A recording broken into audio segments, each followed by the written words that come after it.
출애굽기 32장 7절에서 14절까지 말씀입니다. 제가 봉독하겠습니다.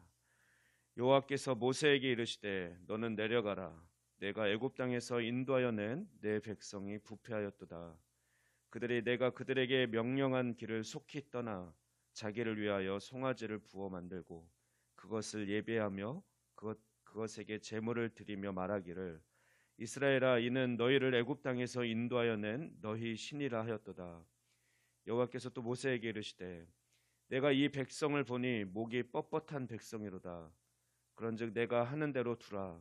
내가 그들에게 진노하여 그들을 진멸하고 너를 큰 나라가 되게 하리라.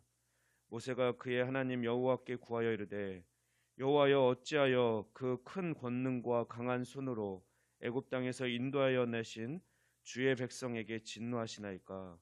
어찌하여 애굽 사람들이 이르기를 여호와가 자기의 백성을 산에서 죽이고 지면에서 진멸하는 악한 의도로 인도해 내었다고 말하게 하시려 하나이까? 주의 맹렬한 노를 그치시고 뜻을 돌이키사 주의 백성에게 이 화를 내리지 마옵소서. 주의 종 아브라함과 이삭과 이스라엘을 기억하소서.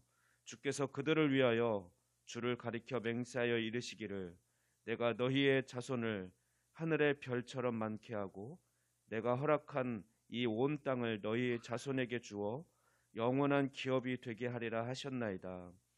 여호와께서 뜻을 돌이키사 말씀하신 화를 그 백성에게 내리지 아니하시니라. 아멘.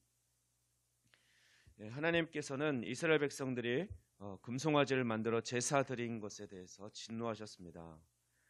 공의의 하나님이 아닌 인간적으로 생각한다 하더라도, 아무리 마음씨 착한 사람이 이런 일을 겪는다 하더라도 실망하지 않거나 또는 화를 내지 않고 평정심을 유지할 수 있는 사람은 없을 것입니다.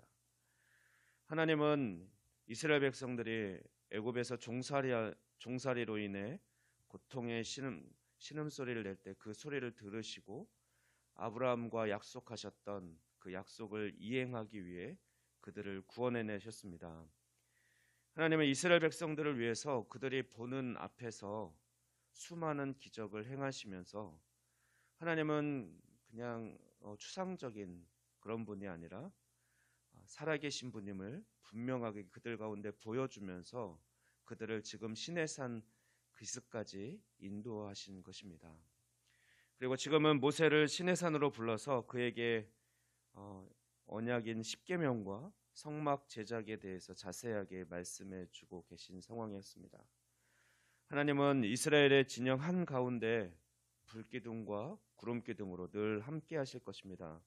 특별히 택하여 장자 삼은 이스라엘 백성들과 늘 함께하면서 그들을 지켜주시고 보호하실 그 마음에, 그 성막 제작을 통해서 그 가운데 그들과 함께 거하실 그 마음에 기쁨이 충만하셨을 것입니다. 아마 흥분되고 또 기대 가득 찬 그런 음성으로 모세와 대화를 나누고 계실 그런 하나님의 모습이었습니다. 그런데 이 어찌된 일입니까? 배은망덕도 유분수지. 지도자 모세가 하나님을 만나러 간 그 40일 정도 만나러 가서 40일 정도 지나도 내려오지 않자 그들의 마음을 조급해졌고 그들의 생각대로 하나님을 만들어냅니다. 애굽에서 많이 보고 자란 애굽인들이 애굽에서 오랫동안 보고 자란 그들은 애굽인들이 만들어 섬기던 아피스, 송아지 형상을 만들어냅니다. 그리고 하나님을 위한 날에 그 송아지 제사를 드리며 축제를 벌이고 있습니다. 하나님께서 제일 싫어하는 짓을 벌이고 있는 것이죠. 이것은 하나님을 욕되게 하는 것이죠. 자신을 인도해낸 하나님을, 전지전능하시고 크고 위대하신 창조주 하나님을 피조물의 형상에 빗대어서 그렇게 추락시켰기 때문입니다. 이에 하나님은 이스라엘 백성에게 크게 실망하고 진노하십니다. 그래서 이들은 목이 뻣뻣한 백성이다, 목이 고단 백성이다, 이렇게 말씀하시죠. 그래서 이제 그들을 다 쓸어버리시려고, 진멸하시려고 하시고 모세 너를 통해서 내가 큰 나라를 이루겠다, 큰 민족을 이루겠다라고 말씀하십니다. 하나님과 대면하고 있던 모세는 이스라엘의 지도자로서 하나님 앞에 면목이 없었을 것입니다. 모세 역시 아마 이스라엘 백성들의 그 행동에 대해서 하나님으로부터 듣고 충격적이고 크게 실망했을 것입니다. 심지어 자신이 그들을 위해 목숨을 걸고 수고한 그들을 애굽에서 인도해낸 자신이 아마 원망스럽기까지도 했을 것입니다. 그런데 그는 그런 어려운 마음 가운데도 하나님께 간청합니다. 하나님께 기도하는 거죠. 하나님께서는 이스라엘 백성을 다 멸하시고 모세를 통해서 큰 나라가 되게 하시겠다고 말씀하셨지만 모세는 그 제안이 귀에 들어오지 않습니다. 하나님의 마음을 알기 때문입니다. 이스라엘 백성들을 모두 멸살시키고 싶지 않으신, 그들을 끝까지 지키고 사랑하고 싶은 하나님 아버지의 마음을 아는 모세는 중재자가 되어 하나님을 말립니다.